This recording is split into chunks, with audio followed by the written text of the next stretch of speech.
Hello dear aspirants, how are you all keeping? And today we are going to start a new topic, present continuous tense part 1. इस part में हम present continuous tense का basic करने वाले हैं, जो कि एडवांस्ड प्रेजेंट continuous करने के लिए बेसिक्स का होना पहले बहुत ही ज़रूरी है। तो सबसे पहले इस पार्ट में हम बेसिक्स को डिस्कस करेंगे। इतना भी बेसिक नहीं होगा कि आप इसको इतना लाइटली ले जाओ कि ये तो बेसिक है, इसको करने की ज़रूरत ही नहीं है। कहने का मतलब ये है कि कोर पार्ट तो बेसिक ही होता है और ये प्रेजेंट कंटिन्यूस टेंस का कोर पार्ट है और क्वेश्चन यहाँ से भी बनते हैं। लेकिन जो पार्ट 2 हम करेंगे अपने नेक्स्ट वीडियो में, उसमें हम देखेंगे कि जो हमारे exam oriented present continuous tense से कैसे कैसे क्वेश्चंस पेपर में बन रहे हैं और कैसे कैसे हम उनको सॉल्व करेंगे। तो आज हम अपना प्रेजेंट कंटिन्यूस टेंस का पहले बेसिक शुरू कर लेते हैं। सबसे पहले जो सबसे बेसिक चीज़ होती है किसी भी टेंस का स्ट्रक्चर, ठीक है। सबसे पहले हम उसके स्ट्रक्चर से डिस्कस करना शुरू करेंगे और उससे पहले मैं आपको बता दूं कि प्रेजेंट कंटिन्यूस टेंस किस टाइप के एक्शंस के लिए यूज़ होता है। An action that is going on at the time of speaking comes in present continuous tense. मतलब कोई ऐसा एक्शन जो जिस टाइम पे हम बोल रहे हैं उस टाइम पे कंटिन्यू स्टेट में हो, ठीक है। उस टाइप के एक्शंस होते हैं हमारे प्रेजेंट कंटिन्यूस टेंस के एक्शंस। वो अभी हम आगे एग्जांपल से डिस्कस कर लेंगे। सबसे पहले एक बार आप इसका स्ट्रक्चर देख लीजिए। पिछली वीडियोस में मैं आपको बता चुकी हूँ और आपको पता ही होगा कि जो सिंपल सेंटेंस होते हैं उनका जो बेसिक स्ट्रक्चर होता है वो होता है subject plus verb plus object. Basic से बेसिक सेंटेंस, चाहे कोई भी सेंटेंस हो, उसको ये स्ट्रक्चर फॉलो करना ही पड़ता है इंग्लिश लैंग्वेज के अंदर, ठीक है। तो अब हम डिस्कस कर लेते हैं प्रेजेंट कंटिन्यूस टेंस में इन का पार्ट क्या रहने वाला है। सबसे मेन डिफरेंस जो होता है हर टेंस के अंदर वो उसकी वर्ब के अंदर ही होता है। ये बातें हम अपने फर्स्ट वीडियो में डिस्कस कर चुके हैं कि जो टेंस होते हैं वो वर्ब की फॉर्म्स पे ही डिपेंड करते हैं। टेंस का यूज़ करते हैं हम अलग अलग टाइम को डिनोट करने के लिए। तो उस अलग अलग टाइम को डिनोट कौन करता है? वो डिफरेंट डिफरेंट वर्ब की फॉर्म्स ही उस टाइम को डिनोट करती हैं। तो इसलिए हर टेंस में कुछ भी चेंज नहीं होता, बस वर्ब की फॉर्म्स चेंज होती हैं। आपको उनका ध्यान रखना होगा कि किस टेंस में कौन सी वर्ब की फॉर्म आती है। आप बहुत ही ईजिली टेंस सीख जाओगे। लेकिन आजकल जो गवर्नमेंट एग्ज़ाम्स हमारे हो रहे हैं उनके अंदर सिर्फ बेसिक्स टेंस नहीं पूछे जा रहे, उनके अंदर बहुत सारे चेंजेस करके वो ये नहीं देखना चाह रहे कि आपको टेंस आते हैं या नहीं आते। वो ये देखना चाह रहे हैं कि जो इंग्लिश है क्या आप उसके फॉर्मेट को समझते हो, क्या आप जानते हो कि किस वर्ड की क्या इम्पोर्टेंस है उस सेंटेंस के अंदर। ये सब वो देखना चाह रहे हैं, ठीक है। तो उन्हीं चीज़ों को ध्यान में रखते हुए हम अपना ये जो ग्रामर का कोर्स है ये अपना कंप्लीट करेंगे। तो अभी हम बात कर लेते हैं प्रेजेंट कंटिन्यूस टेंस में वर्ब की फॉर्म में क्या चेंजेस रहने वाले हैं, ठीक है। ये तो आप सबको पता ही होगा कि जो वर्ब की फॉर्म हमारे प्रेजेंट कंटिन्यूस टेंस में होती हैं वो होती हैं इज़, एम और आर। ये होती हैं हमारी helping verbs is, am, are. ये मैंने आपको बता दिया था कि जो हमारी बेस फॉर्म होती है बी, उसकी फर्स्ट फॉर्म में ही आती हैं ये सभी इज़, एम, आर। और इनके साथ हमेशा ही आएगी वर्ब की फर्स्ट फॉर्म जिसके साथ आईएनजी लगा हो, ठीक है। ये हमारी वर्ब की फॉर्म आती है इज़, एम, आर के साथ। तो ये चेंज तो था इसकी वर्ब के अंदर। बाकी ऑब्जेक्ट अपनी जगह पे रहेगा और सब्जेक्ट भी एज इट इज़ रहेगा। किसमें? इन असर्टिव सेंटेंस ओनली, ठीक है। ये सिर्फ हमारा असर्टिव सेंटेंस की बात हम कर रहे हैं। अगर पॉजिटिव सेंस है हमारे सेंटेंस की तो उसमें डायरेक्ट इज एम आर और वर्ब की फोर्थ फॉर्म से जिसको आप डिनोट करते हो वही होती हैं, बाकी सब्जेक्ट ऑब्जेक्ट अपनी पोजीशन पे होते हैं। अब इनका एक एग्जांपल देख लो आप, एग्जांपल से ज़्यादा अच्छे से चीज़ें समझ आती हैं। जैसे अगर मैं बोल दूँ father is reading the newspaper, father is reading the newspaper,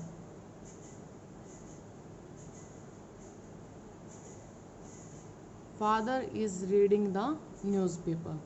इस सेंटेंस में आपको क्लियरली शो हो रहा है कि सब्जेक्ट कौन है, फादर।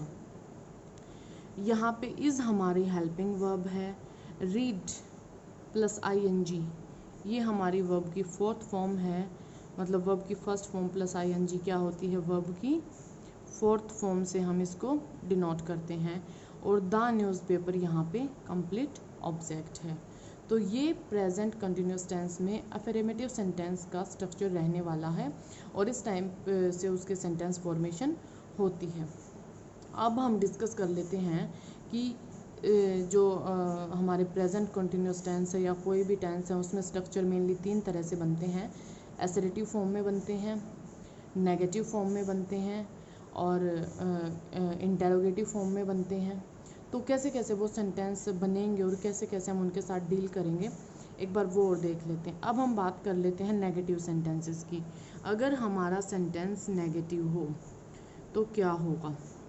अगर हमारा सेंटेंस नेगेटिव होगा तो subject plus helping verb plus not plus verb की फोर्थ फॉर्म प्लस ऑब्जेक्ट, ये फॉर्मेट हमारा रहने वाला है। ठीक है, अगर मैं इस फॉर्मेट में बात करना चाहूँ, मैं इसी सेंटेंस को इस फॉर्मेट में लिखना चाहूँ तो वो हम कैसे लिखेंगे वो देखो। इसको हम लिख सकते हैं फादर, हेल्पिंग वर्ब हमारी फादर के अकॉर्डिंग क्या रहेगी, फादर हमारा क्या है, सिंगुलर सब्जेक्ट है, तो वर्ब रहेगी हमारी is. Father is not reading the newspaper, the newspaper.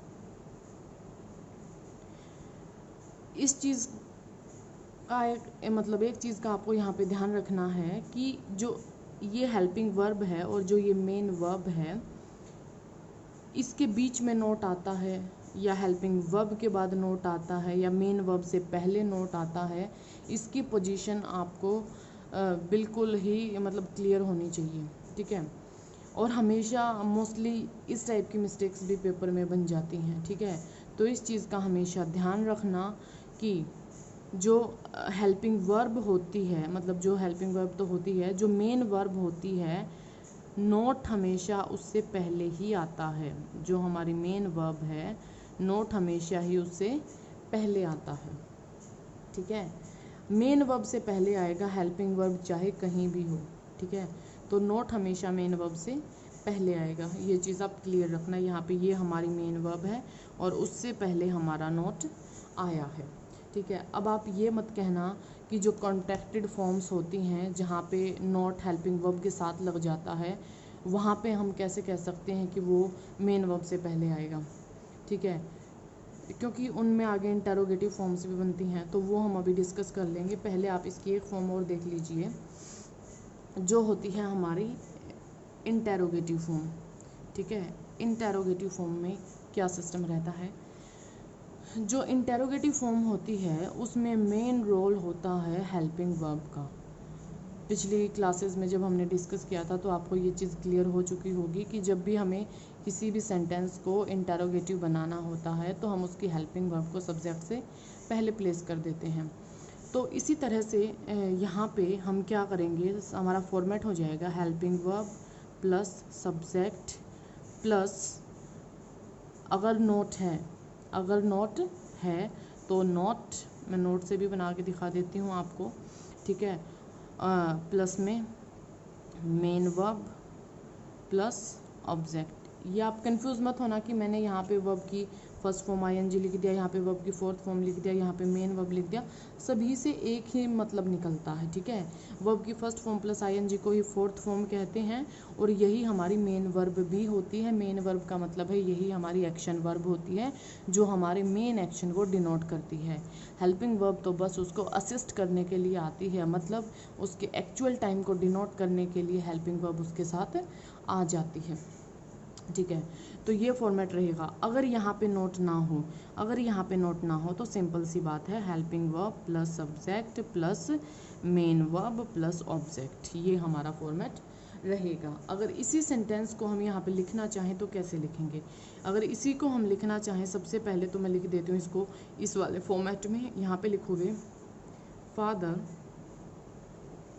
Sorry helping verb पहले आएगी ना, is father not reading the newspaper, is father not reading the newspaper, ठीक है।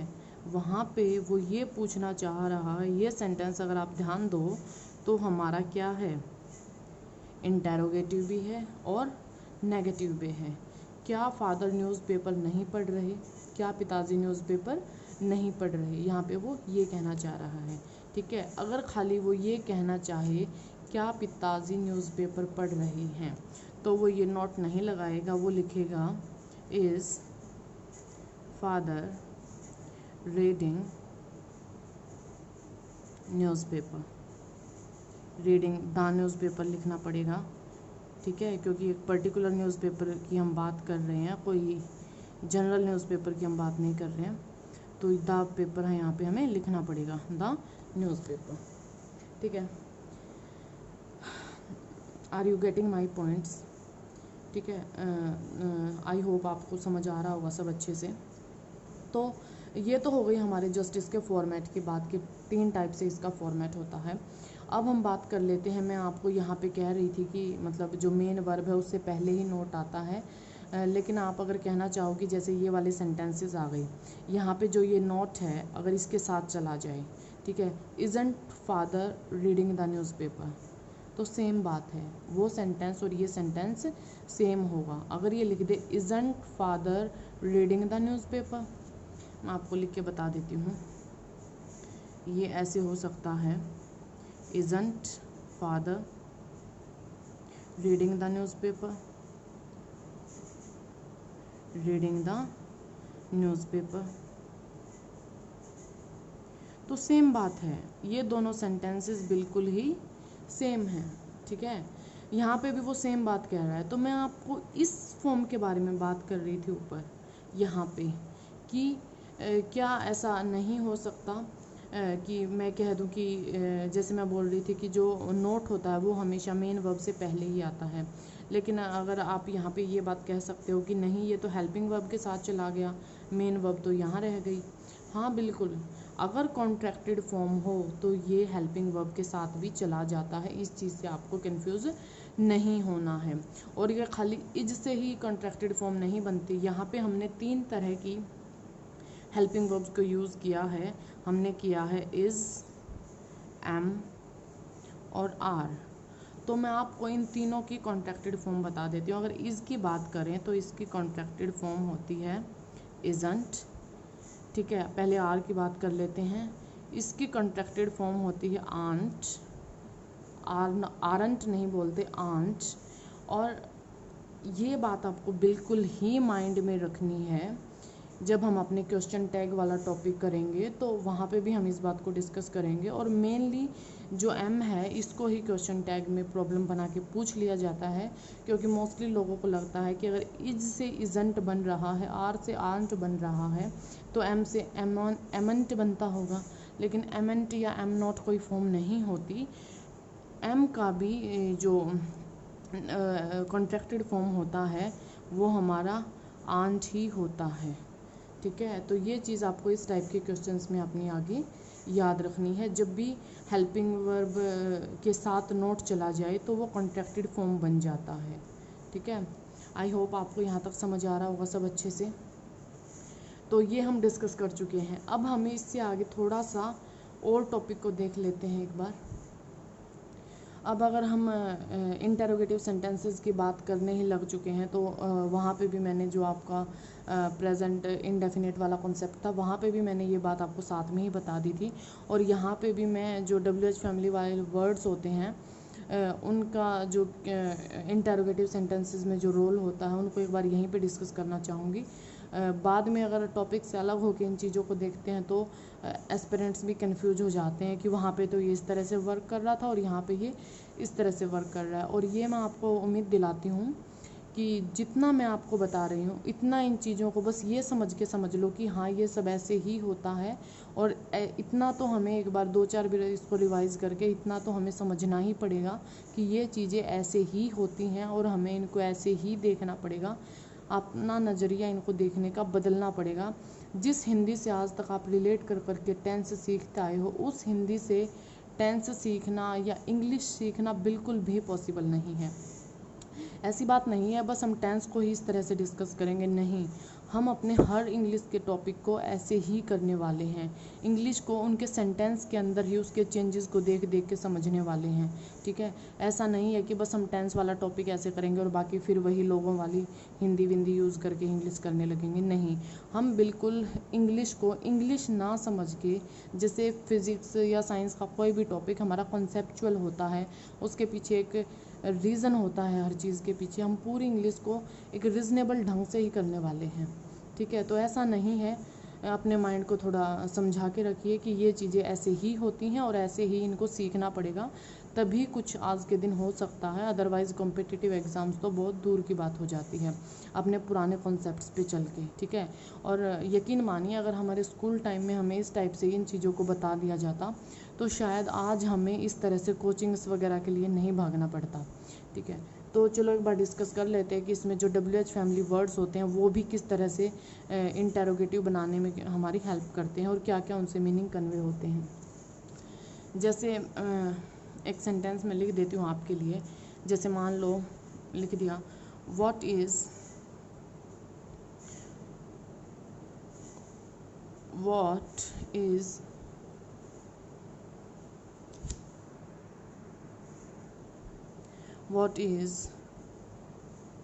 Seema doing now? What is Seema doing now? क्या आप बता सकते हो कि ये सेंटेंस सही है गलत है? बिल्कुल ये सेंटेंस ठीक है। और इस सेंटेंस में आप ये बात कह सकते हो कि जब is Seema doing now, is Seema doing now से ये क्वेश्चन इंटरोगेटिव हो रहा है। आपने अभी बताया था ऊपर कि हेल्पिंग वर्ब आगे लगाने से ये इंटरोगेटिव हो जाते हैं, तो आपने व्हाट क्यों लगाया? बिल्कुल आपकी बात ठीक है। और स्टार्टिंग में ये सब कन्फ्यूजन्स वगैरह होते हैं, लेकिन आप एक चीज़ को समझने की कोशिश करिए कि जैसे मैं आपको 2-3 वर्ड बताती हूँ। जैसे हाउ लिख लो, ठीक है, वेयर लिख लो, इनसे हम आगे सेंटेंस बना लेंगे। व्हाट, हाउ, वेयर और इस टाइप से और भी हमारे वर्ड्स होते हैं, वो आगे हम एडवर्ब में डिस्कस कर लेंगे। लेकिन अभी आप इन 3 को ही ध्यान रखो। जो वर्ड हमारे एडवर्ब्स होते हैं, ठीक है, मतलब एडवर्ब्स ऑफ मैनर होते हैं, एडवर्ब्स ऑफ प्लेस होते हैं, एडवर्ब्स ऑफ टाइम होते हैं, ठीक है। तो ये सारे के सारे जो वर्ड होते हैं ना, ये हमें किसी ना किसी चीज़ का आंसर देते हैं। हमें जो आंसर जानना होता है ना, उसको जानने के लिए हम इन वर्ड्स का यूज़ करते हैं। जैसे अब अगर मैं इसको सिर्फ इतना ही कहूँ, इज सीमा डूइंग नाउ, तो इससे मैं जस्ट इतना ही पूछ पाऊँगी, क्या सीमा अभी कर रही है? Is Seema doing now. मैं ये नहीं पूछ पाऊँगी कि अब सीमा क्या कर रही है। मुझे तो पूछना है वो क्या कर रही है। मुझे सिर्फ ये नहीं पूछना कि सीमा कर रही है, ठीक है। मुझे सिर्फ क्या भी पूछना है, मैं वो ऑब्जेक्ट या वो काम पूछना चाह रही हूँ कि वो क्या कर रही है। तो उस क्या का रीज़न मुझे ये व्हाट देने वाला है, ठीक है। जैसे नेक्स्ट से अगर आप अच्छे से समझ पाओगे, मैं कोई सेंटेंस बनाऊँ जैसे इसमें how is Reena going to school? How is Reena going to school? अब एक बात बताइए, अगर मैं इसको इतना ही कहूँ, is Reena going to school, तो इससे सिर्फ इतना ही मीनिंग कन्वे होगा, क्या रीना स्कूल गई, लेकिन मुझे उसके क्या से मतलब नहीं है। मुझे तो जानना है कि वो स्कूल कैसे गई, उसकी मैनर मुझे पूछनी है। अगर मुझे उसकी मैनर पूछनी है तो मैनर का आंसर यहाँ पे सिर्फ हाउ दे सकता है, ठीक है। How is Reena going to school. तो इसलिए जो हमारे क्वेश्चन वर्ड होते हैं, जो WH फैमिली के वर्ड्स इंटरोगेटिव बनाने के लिए यूज़ किए जाते हैं, वो हमेशा ही हेल्पिंग वर्ब से भी आगे चले जाते हैं। इस बात का ध्यान रखना, हेल्पिंग वर्ब तो सब्जेक्ट से पहले जाएगी ही जाएगी, ठीक है, लेकिन क्वेश्चन वर्ड हेल्पिंग वर्ब से भी पहले यूज़ किए जाते हैं, तभी वो एक्चुअल मीनिंग वहाँ पे दे पाते हैं, ठीक है। जैसे वेयर से एक सेंटेंस देख लेते हैं, वेयर आर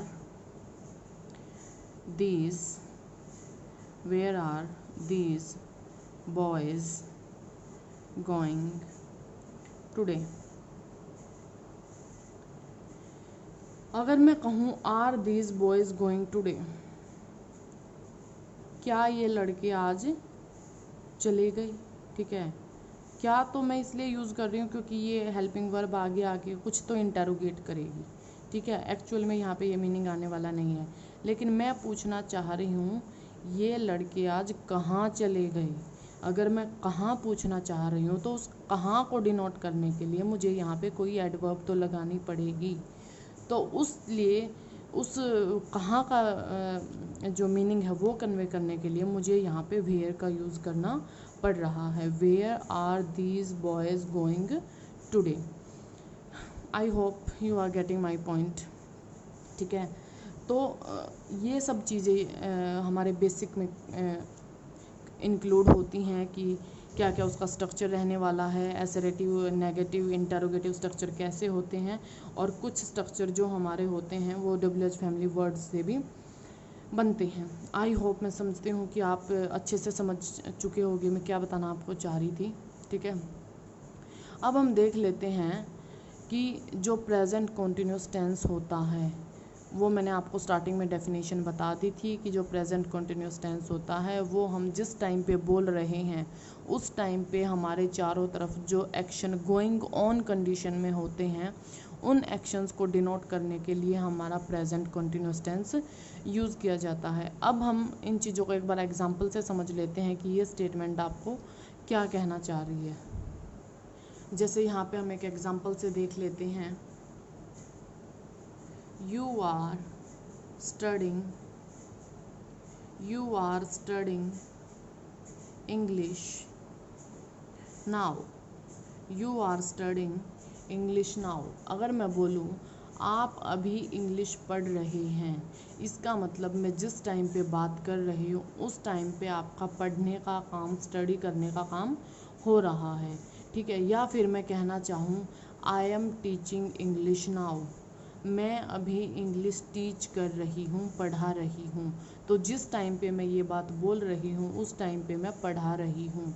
तो इस स्टेटमेंट से मैं आपको यही बताना चाह रही थी कि ऐसे एक्शन जिस टाइम पे हम बोल रहे हैं उस टाइम पे ही जो एक्शन गोइंग ऑन स्टेट में है, गोइंग ऑन कंडीशन में है, वही एक्शन हमारे प्रेजेंट कॉन्टिन्यूस होते हैं। लेकिन अब कुछ ऐसे भी एग्जाम्पल्स हमारे होते हैं जो हम यहाँ बैठे हैं लेकिन हमारे वर्ल्ड में, हमारे एटमॉस्फेयर में, हमारी कंट्री में या कहीं भी वो एक्शन अभी कंटिन्यू स्टेट में है, ठीक है। उस टाइप के एक्शंस को हम कैसे डिनोट करेंगे? ऑब्वियसली उस टाइप के एक्शंस को भी हम प्रेजेंट कॉन्टिन्यूस टेंस में ही करेंगे। एक एग्जांपल देखिए, coastal areas are getting submerged, ठीक है। Coastal areas are getting submerged, जो कोस्टल एरियाज़ हैं वो डूब चुके हैं, ठीक है। तो क्या मैंने देखा उनको डूबते हुए? नहीं, बिल्कुल नहीं, ठीक है। लेकिन ऐसा है कि मुझे, जब मैं फ़िलहाल बातें कर रही हूँ इसका मतलब वो अभी सबमर्ज्ड कंडीशन में है, रेन आई है या कुछ भी आया है, लेकिन मुझे और इस चीज़ की नॉलेज हुई है आजकल में, मुझे पता चला है कि कोस्टल एरियाज़ पे बाढ़ की स्थिति बनी हुई है।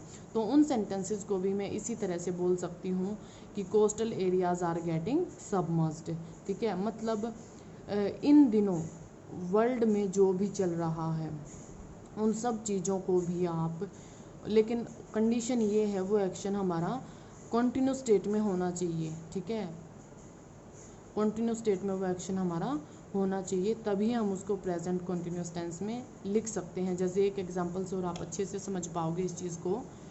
पॉपुलेशन